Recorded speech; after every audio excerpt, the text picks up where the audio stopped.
Bismillahirrahmanirrahim. Assalamualaikum warahmatullahi wabarakatuh.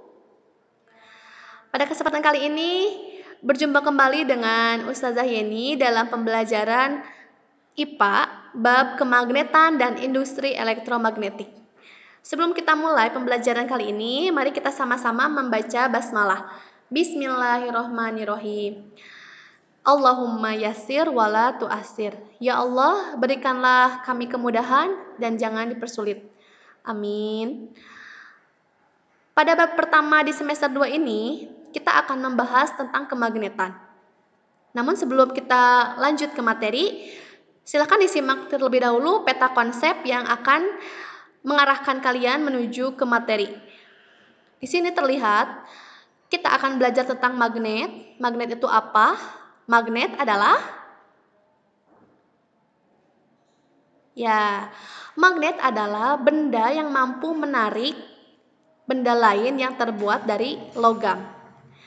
Apakah kalau misalkan kita mendekatkan dengan kayu akan tertarik juga? Betul, kayu tidak akan tertarik oleh magnet. Kenapa bisa begitu? Nah, kita simak nanti penjelasannya di slide berikutnya ya. Kita melihat dulu magnet. Magnet itu memiliki sifat kemagnetan. Ada yang bersifat ferromagnetik, ada yang bersifat paramagnetik, ada yang bersifat diamagnetik. Nanti pengertiannya kita akan bahas selanjutnya ya. Kemudian cara membuat magnet itu dibedakan menjadi 3. Ada yang digosok, ada yang dialiri listrik, ada yang dengan induksi. Kemudian teori kemagnetan bumi itu dibedakan menjadi sudut inklinasi dan sudut deklinasi. Lalu medan magnet dengan gaya Lorentz-nya. Kemudian nanti ada induksi elektromagnetik. Apa sih induksi itu? Induksi itu jadi didekatkan ya, benda yang memiliki magnet didekatkan dengan logam, maka logam tersebut nanti akan menjadi magnet. Nah, itu namanya induksi. Induksi elektromagnetik meliputi faktor yang mempengaruhinya, faktor yang mempengaruhi elektromagnetik. Apa elektromagnetik? Elektro itu listrik, jadi magnet elektromagnetik magnet yang dihubungkan dengan listrik ya. Yang mempengaruhinya itu adalah jumlah lilitan, kuat medan magnet, kecepatan gerak kumparan. Kemudian cara memperoleh elektromagnetik itu dengan cara menggerakkan magnet ke dalam atau keluar kumparan, kemudian memutar magnet di dekat kumparan, lalu memutar kumparannya di dalam magnet, kemudian memutus sambungkan arus listrik. Nah, nanti ya kita akan bahas satu persatu. Kita awali dulu dengan magnet itu sendiri.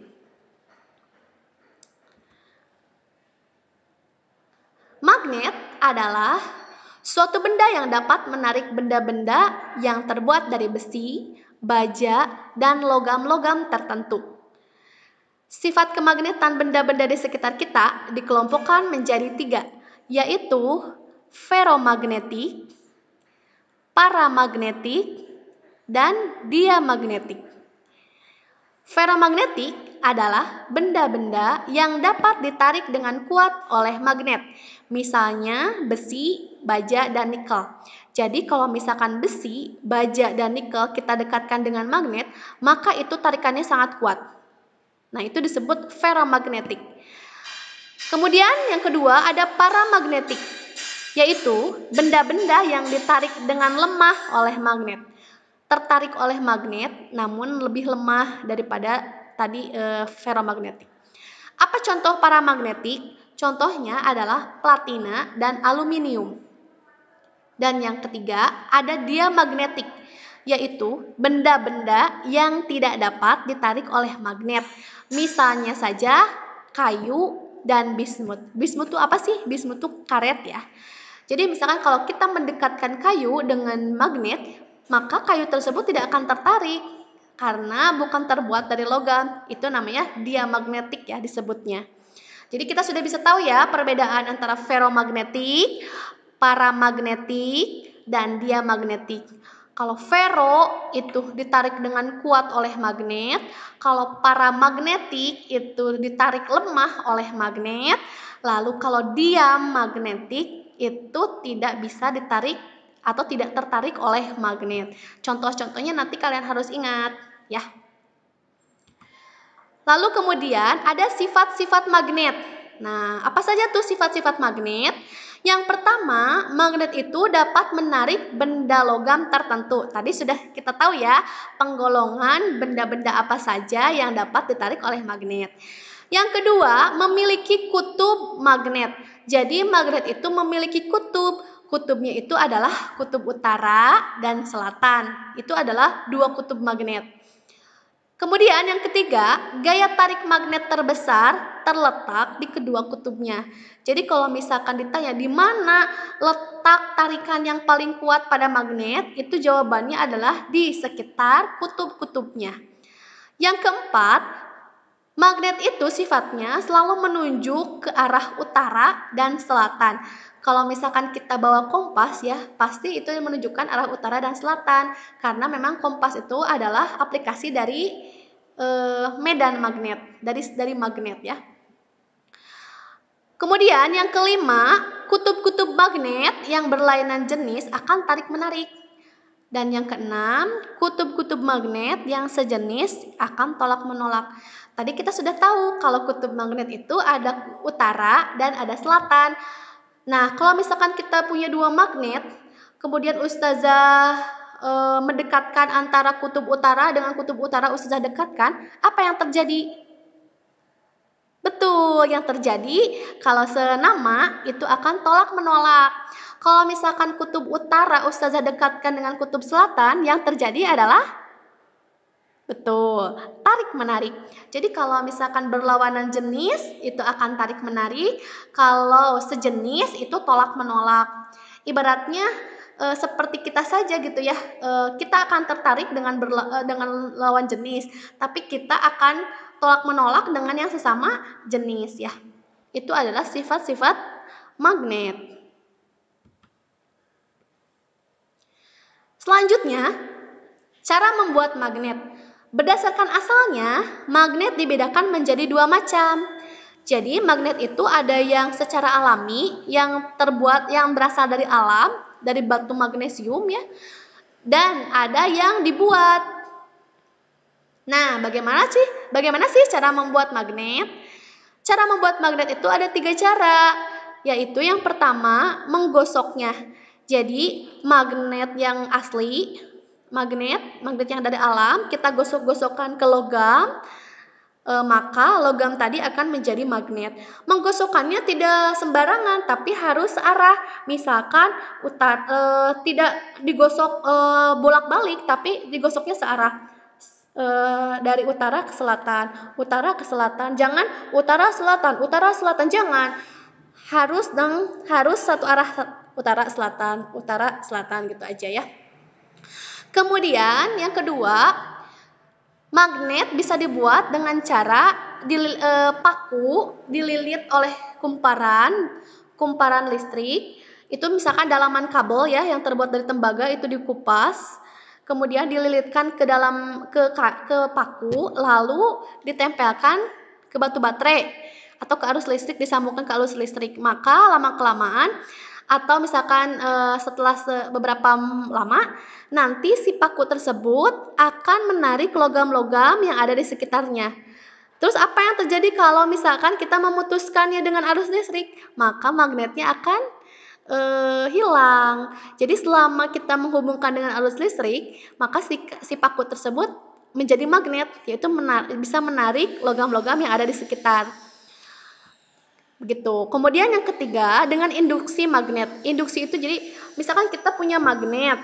Nah, magnet kemudian kita dekatkan terus dengan logam, maka logam yang asalnya tidak mengandung magnet itu akan menghasilkan magnet. Jadi bisa memiliki sifat kemagnetan ya dengan cara diinduksi atau didekatkan. Kemudian selanjutnya teori kemagnetan bumi. Nah, jarum kompas selalu menunjuk arah utara dan arah selatan karena tertarik oleh kutub selatan dan magnet bumi. Dan kutub utara magnet bumi. Jadi Kenapa kompas itu selalu menunjukkan arah utara dan selatan? Karena bumi kita memiliki kutub utara dan kutub selatan, sehingga kompas selalu tertarik kutub utara ke selatan, kutub selatan di kompas ke utara bumi ya. Jadi menghasilkan ada dua sudut, ada sudut deklinasi dan sudut inklinasi.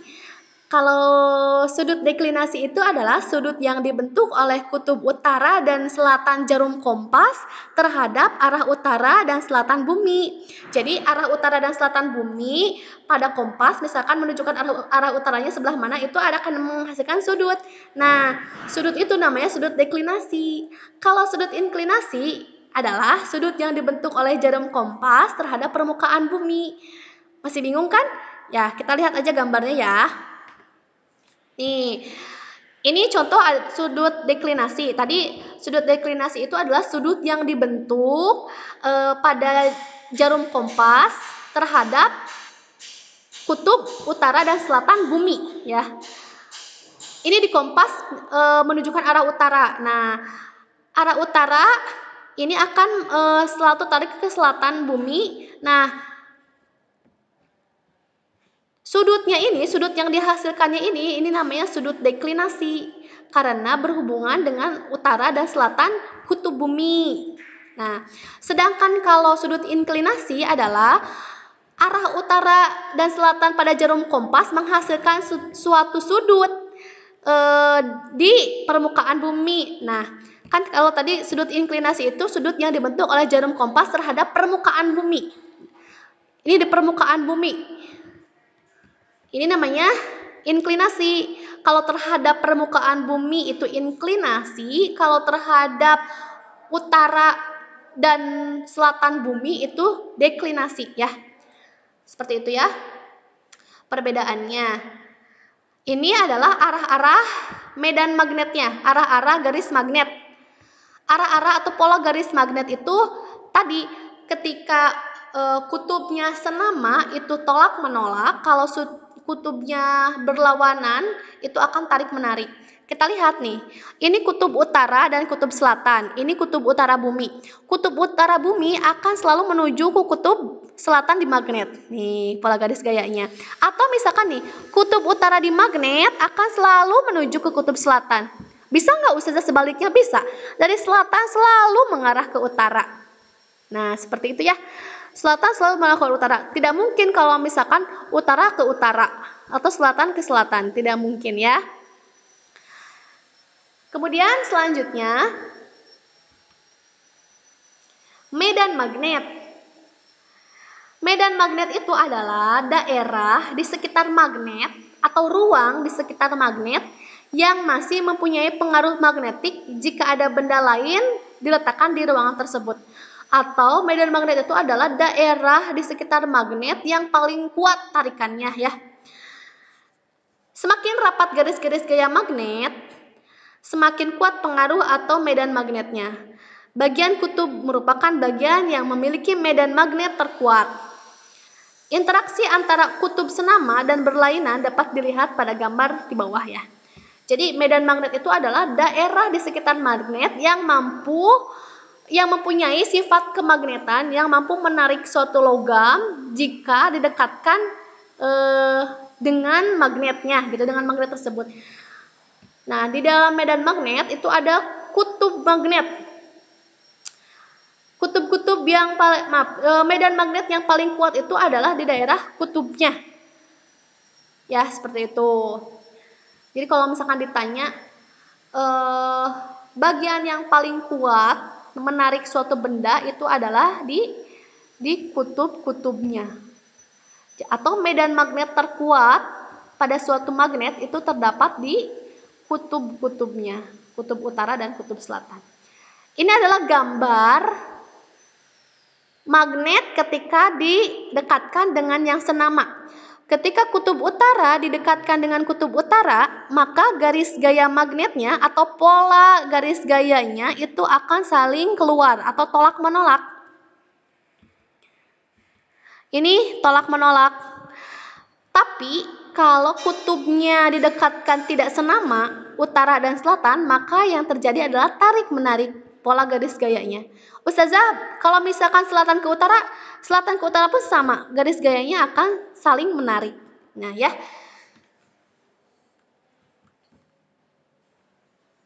Selanjutnya, medan magnet di sekitar kawat beralus listrik. Kumparan kawat berinti besi. Nah, ini kawat berinti besi. Dialiri listrik dapat menarik besi dan baja. Tadi contoh yang tadi ya, dialiri arus.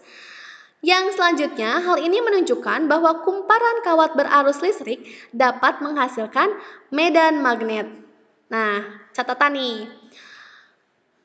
Kawat berarus listrik dapat menghasilkan medan magnet. Itu yang disebut dengan elektromagnetik. Listrik bisa menghasilkan medan magnet. Yang selanjutnya, medan magnet dapat timbul oleh kawat penghantar listrik yang dialiri listrik. Kalau misalkan kita cabut aliran listriknya, maka akan ada medan magnet tidak? Iya, medan magnetnya hilang. Jadi selama dialiri listrik, maka akan timbul medan magnet. Tapi kalau arusnya kita cabut, kita hilangkan, maka medan magnetnya juga hilang. Inilah yang disebut dengan elektromagnetik. Jadi listrik dan magnet itu adalah dua fenomena terkait yang dihasilkan oleh gaya elektromagnetik. Jadi mereka itu saling berkolaborasi. Listrik menghasilkan medan magnet, kemudian medan magnet menginduksi pergerakan muatan listrik. Menginduksi itu jadi menstimulus adanya muatan listrik, timbul listrik gitu ya.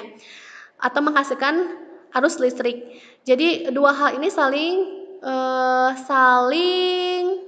berhubungan gitu ya.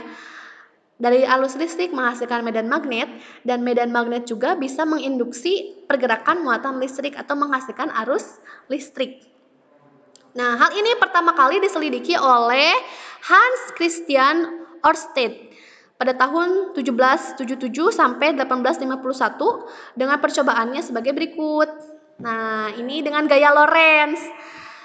Arah medan magnet di sekitar kawat penghantar lurus berarus listrik dapat ditentukan dengan kaidah tangan kanan.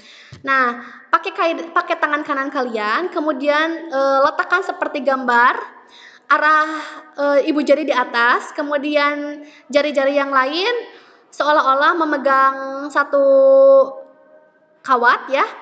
Nah, arah ibu jari itu selalu menunjukkan arah arus. Kalau arusnya ke atas, berarti ya ibu jarinya ke atas, maka B itu menunjukkan medan magnet. Medan magnet itu akan menunjukkan ke sampingnya gitu, melilitnya.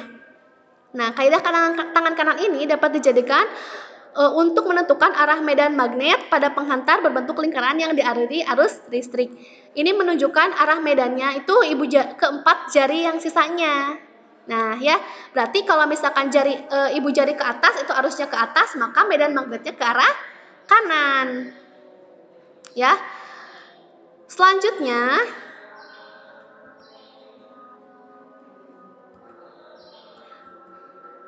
untuk selanjutnya mungkin kita akan bahas di pertemuan berikutnya.